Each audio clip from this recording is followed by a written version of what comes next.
Excuse me.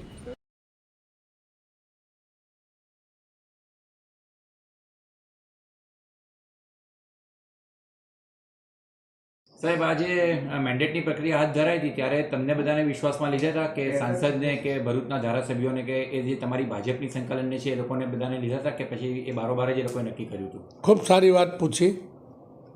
Bharatiya Janata પાર્ટીની સંકલન જિલ્લાની ક્યારે મળી નથી અને સંકલન મળવા માટેનો કોઈ આદેશ પણ નથી. આદેશ આપવામાં આવેલો ન હતો.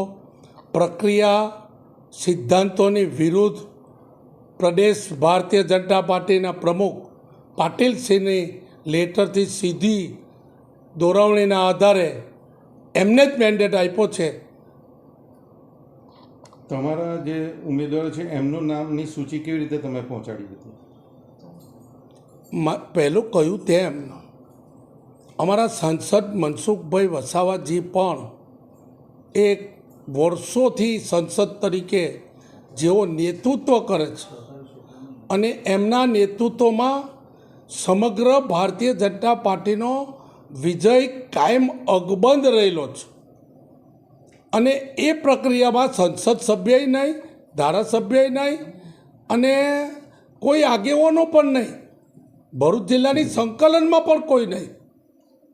ના, પણ તમારા પેનલના જે 3 સભ્યોને મેન્ડેટ મળ્યું એ લોકોના નામની સૂચિ તમે કેવી રીતે મોકલાવી હતી? મેં કહ્યું તેમ કે કોઈ સંકલન મળી જ નથી.